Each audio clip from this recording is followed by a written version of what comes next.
Allez, allez, plus vite!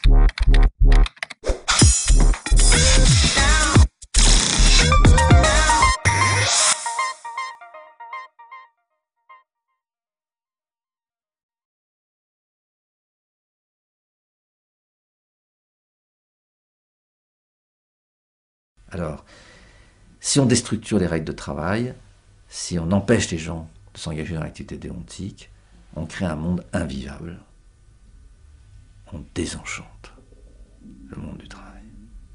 Le travail n'est plus du tout le monde d'une promesse d'accomplissement, en plus collectif, de rencontre avec les autres, et d'apprentissage de la coopération, et surtout d'expérience de la solidarité, de l'entraide. Mais ce n'est plus ça, c'est l'apprentissage des pires usages, de l'instrumentalisation et de l'utilisation stratégique d'autrui, qui sont monnaie courante, et qui sont considérés comme bien. Agressivité souhaitée. Ça fait presque partie, c'est presque ce qui est écrit sur le profil de poste. Il faut des gens qui soient prêts à vendre père et mère. Voilà, cela on veut d'eux, mais on veut que des combattants et que des premiers, partout. Alors évidemment, on a un monde du travail qui devient de plus en plus invivable, et dans lequel, évidemment, beaucoup d'entre nous, d'abord, nous ne nous y reconnaissons plus, parce que nous sommes trop anciens et que nous avons connu le travail autrement que dans ces conditions-là.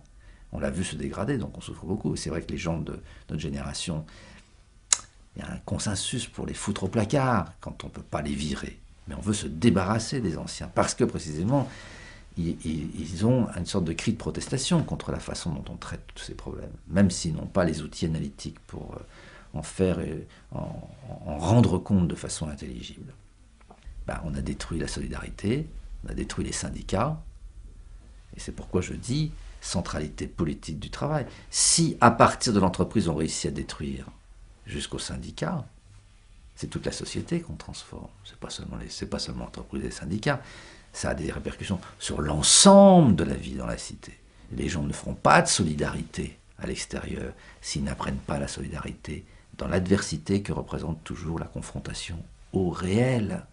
Pourquoi est-ce que c'est justifié la solidarité dans le travail? Parce que justement tout le monde s'attaque au même réel, la difficulté, l'échec.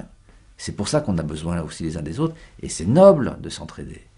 Mais à l'extérieur, on n'a rien à faire ensemble, donc il n'y a aucune raison que les gens soient solidaires.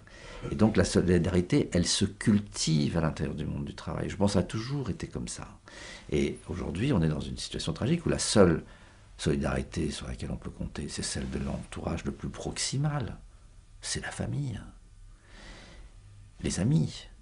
Mais ceux qui n'ont pas de famille, ceux qui n'ont pas d'amis, ceux qui ont été déplacés, la solitude. La solitude. Aujourd'hui, les nouvelles formes d'organisation du travail génèrent la solitude. La solitude au sens le plus péjoratif du terme. C'est-à-dire la destruction de ce monde commun qui faisait référence commune pour nous. Nous sommes toutes les pathologies qu'on voit dans le monde du travail aujourd'hui. Et une bonne partie de l'aggravation des pathologies qu'on voit dans la société dans son ensemble vient de cette satanée solitude que Hannah Arendt appelle désolation, désolation, c'est-à-dire ce sol commun du fait de l'évidence d'avoir apporté secours à celui qui est en difficulté, de tendre la main, l'exigence de base de solidarité qui s'imposait à tous, qui constitue notre sol commun, se dérobe. Désolation. Nous sommes dans un monde désolé, ce qu'elle appelle le désert. Effectivement, le problème posé par l'évolution de ces formes d'organisation du travail, qui en somme nous invite à participer à des actes que pourtant moralement nous réprouvons. Il est indiscutable que nous sommes engagés dans un processus comme ça, où nous nous déshonorons nous-mêmes tous les jours. Nous faisons ce que nous ne pensons pas être bien. Évidemment, ça m'a amené évidemment à réfléchir au rapport qu'il y a entre cette situation princeps et puis des dérives comme le totalitarisme et notamment comme le système nazi.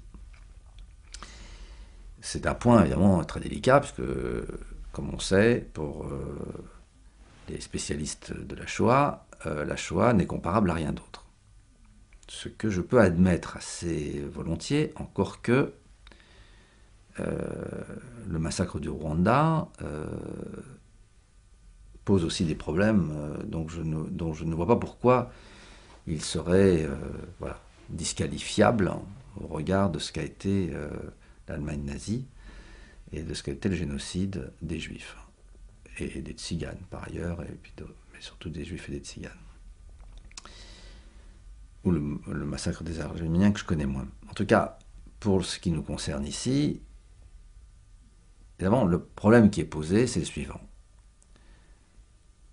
Nous acceptons de participer à des conduites que moralement nous réprouvons, alors même que contre nous, on n'emploie aucune méthode comparable à celle qui était utilisée du temps d'Allemagne de Hitler. On ne nous bat pas, on ne nous frappe pas. Si je ne veux pas accepter l'évaluation qu'on me fait faire de mes subordonnés, ou si je ne veux pas accepter d'être évalué, on ne me mettra pas en prison. Les syndicats ne sont pas interdits. J'ai le droit d'écrire et de parler. Je peux écrire dans même le journal Le Monde accepte que j'écrive des chroniques, etc. On a la possibilité de parler. On a la possibilité de se réunir. Si je refuse de travailler, si je critique le système, on ne me déportera pas. On ne torturera pas mes enfants. On ne nous bat pas dans le monde du travail. On ne nous frappe pas. On ne nous emprisonne pas. On ne nous torture pas. Et pourtant, nous le faisons quand même. Alors évidemment, le consentement, en l'absence de méthodes usant de la violence, c'est-à-dire de la contrainte exercée sur le corps, pour agir, ce qu'on pourrait donner comme définition de la violence, c'est-à-dire agir ou faire agir quelqu'un contre son gré, en usant contre lui de la force. Cette violence n'est pas dans le monde du travail ordinaire. Je ne dis pas qu'elle n'y est pas du tout, parce que je sais qu'il y a le travail clandestin, mais je sais qu'il existe. Je ne suis pas capable d'en donner une description précise, puisque précisément il est clandestin et que je n'y ai pas si facilement accès que ça. Je sais qu'il y a de la sous-traitance en cascade et qu'il y a au bout des choses horribles, dans lesquelles la violence est au rendez-vous. Alors, on m'a évidemment beaucoup critiqué sur le fait que je cherche le rapport entre les deux. Mais pourquoi j'ai fait ça ? Alors, évidemment, les gens ont dit, il décrit le système, au fond moderne d'organisation du travail, pour dire que c'est la même chose que le système nazi. Mais pas du tout. C'est pas du tout ça que je dis. C'est pas du tout ça non plus que j'ai écrit. Ce que j'ai écrit, c'est que c'est précisément en analysant le système dans lequel nous sommes aujourd'hui, indépendamment de toute violence exercée contre nous, qui, à mon avis, apporte des ressources pour comprendre comment a fonctionné le système nazi.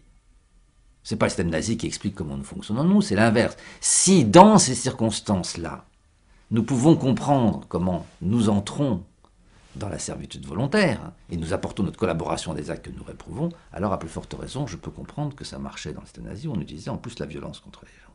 Moi, je pense que ce que nous attrapons en étudiant les grands systèmes industriels, pour parler comme Primo Levi, puisque c'est ce qu'il dit dans son livre, les grands systèmes industriels, c'est que précisément, nous pouvons étudier in statu nascendi les ressorts de la servitude volontaire. Si nous comprenons ça, nous pouvons non seulement modifier notre situation présente, mais nous pouvons éviter la dérive vers le système totalitaire. Aujourd'hui, le défaut de penser sur ce qui est en train de se passer là risque de nous faire... ne permet pas d'opposer une réponse et des défenses rationnelles contre la dérive vers le système totalitaire. Et de fait, nous acceptons déjà d'exclure des gens qui deviennent nos ennemis, qui deviennent dangereux, menaçants et qui nous font peur. Nos petits gars des banlieues. C'est nous qui produisons ça. Demain, nous serons complices de les faire cogner par l'armée ou par je sais quel commando d'élite pour aller les zigouiller. Voilà. Alors, voilà. Et ça commence. On est déjà en train de mordre la ligne sur plusieurs points. Mais on n'est pas dans un système totalitaire, c'est pas du tout ce que je dis. Simplement, là, nous avons cette possibilité d'étudier dans le détail les processus qui sont en cause, qui ne sont pas seulement des processus, mais dont nous sommes partie prenante de la servitude volontaire. Et par exemple, ça permet de dégager cette question fondamentale de la science. Et c'est assez intéressant parce que ça reboucle effectivement sur bien des choses sur lesquelles peut-être le système nazi n'aurait pas pu s'ériger, notamment la contribution de la science médicale.